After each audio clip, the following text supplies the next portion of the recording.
ఓం నమః శివాయ. Welcome back. Mukkoti Ekadashi అంటే తిరుమల ఒక్కటే కాదు, రాష్ట్రంలో అన్ని దేవాలయాలు భక్తులతో కిటకిటలాడుతాయి. ముఖ్యంగా భద్రాద్రి రాముణ్ణి కనులారా దర్శించుకోవాలని పరితపించని భక్తులే ఉండరు. ఒక్క భద్రాద్రే కాదు, అందరు దేవుళ్లు భక్తుల కోసం తూర్పు వాకిట నుంచి వచ్చి ఉత్సవమూర్తులుగా ఊరేగుతారు. తూర్పు తెల్లవారక ముందే పవిత్ర స్నానం ఆచరించి ఒక్కసారి స్వామివార్ల దర్శనం చేసుకుంటే మోక్ష ప్రాప్తి అన్నది భక్తుల ప్రగాఢ విశ్వాసం. ఏకాదశి పర్వదినాన చలితెమ్మెరలు తొలగక ముందే, భానోదయం జరగక ముందే పవిత్ర స్నానమాచరించి నిష్ఠగా స్వామివారిని ఉత్తరద్వార దర్శనం చేసుకుంటే మోక్షప్రాప్తి పొందుతారన్నది ప్రతీతి. అందుకే రాష్ట్రంలో ఉన్న దేవాలయాలన్నీ భక్తులతో కిటకిటలాడుతున్నాయి. గోదావరిలో స్నానమాచరించి భద్రాద్రి రాముణ్ణి కళ్లారా దర్శించుకొని జన్మ ధన్యం చేసుకోవాలన్న కోరికతో దేశ విదేశాల నుంచి కూడా భక్తులు భద్రాద్రి తరలి వస్తున్నారు. వైకుంఠ ఏకాదశి ఉత్సవాలు భద్రాద్రిలో అంగరంగ వైభవంగా జరుగుతాయి. ఇప్పటికే ఇక్కడి స్వామివారు దశావతారాల్లో దర్శనమిచ్చారు. దశమి సాయం సంధ్య వేళ గోదావరి అలలపై హంసవాహనంపై విహారానికి వెళ్లి వచ్చారు. భద్రాద్రి అధ్యయనోత్సవాల్లో భాగంగా నిర్వహించే తెప్పోత్సవంలో హంసవాహనంపై ఊరేగే స్వామివారిని కన్నులారా దర్శిస్తే కోరిన కోర్కెలు నెరవేరుతాయని భక్తులు ప్రగాఢంగా నమ్ముతారు. గతంలో నాటుపడవల్లో దివిటీల వెలుగుల్లో సాగే ఈ ఉత్సవం మారిన కాలంతో పాటు ఆధునికతను సంతరించుకుంది. ఏనుగు అంబారు వాహనం మీద శ్రీ సీతామ్మవారు, ఆంజనేయ స్వామి వాహనం మీద లక్ష్మణ స్వామి వారు, ఈ విధంగా ముగ్గురు కూడా అలంకారం చేసుకున్న తర్వాత సరిగ్గా 5 గంటలకి ఈ యొక్క వైకుంఠ ద్వార దర్శనం ఆ తలుపులు తెరుచుకుంటాయి.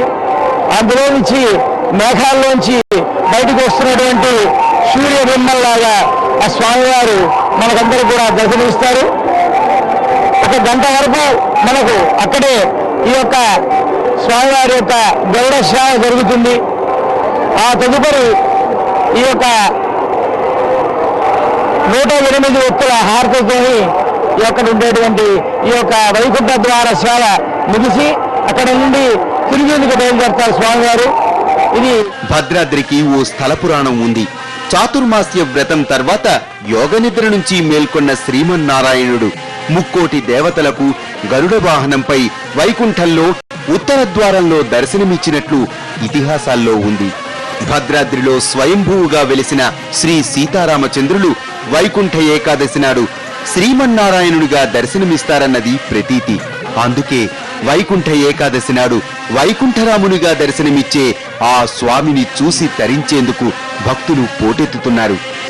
ఈ దినం భక్తి ప్రపత్తులతో జాగరణ చేసి ఉత్తర ద్వారం గుండా స్వామివారిని దర్శనం చేసుకుంటే మోక్షప్రాప్తి కలుగుతుందన్నది వ్యాస మహర్షి స్వయంగా కీర్తించి చెప్పినట్లు ప్రతీతి. ముక్కోటి వైకుంఠ ఏకాదశి వేడుకలకు వైష్ణవాలయాలన్నీ సిద్ధమవుతున్నాయి.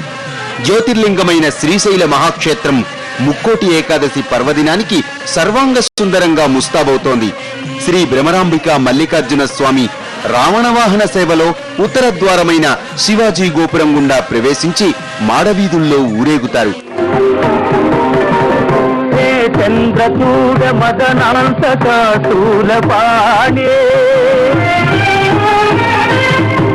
స్థానో గిరీశ గిరిజేశ మహేశ శంభో శ్రీ పార్వతీ హృదయ వల్లభా చంద్రమౌళే భూతాధిపా ప్రమథనాథ గిరీశ చాపా నమో భూతనాథ నమో దేవదేవా నమో భక్తపాల నమో దీయ తేజ నమో భూతనాథ నమో దేవదేవా నమో భక్తపాల నమో దీయ తేజ నమో భూతనాథ. ఇక కరీంనగర్ జిల్లా వేములవాడలోని శ్రీ రాజరాజేశ్వరి ఆలయం, మంగళగిరి లక్ష్మీ నరసింహస్వామి ఆలయాలు కూడా అదే స్థాయిలో ఏకాదశి ఉత్సవాలకు సిద్ధమవుతున్నాయి. ప్రతి ఏటా వైకుంఠ ఏకాదశిని పురస్కరించుకొని సింహాచల అప్పన్న దేవాలయంలో ప్రత్యేక పూజలకు, మహావిష్ణువు అవతారంలో ఉత్సవమూర్తుల అవతారానికి సకల ఏర్పాట్లు చేస్తున్నారు. రాష్ట్రంలో ఉన్న అన్ని దేవాలయాల్లో స్వామివారు ఉత్తర ద్వార దర్శనం కలిగితే ఒక్క యాదగిరిగుట్టలో మాత్రం ఉత్తర ద్వారంలో స్వామివారు కనిపించరు. ఇక్కడ స్వామివారు తూర్పులో మాత్రమే కనబడతారు. ఇక్కడి లక్ష్మీ నృసింహస్వామిని తూర్పు ద్వారంలోనికి తీసుకురావటం ఆనవాయితీ. అందుకే ఆ స్వామి ఉత్తర ద్వార దర్శనం ఉండదు.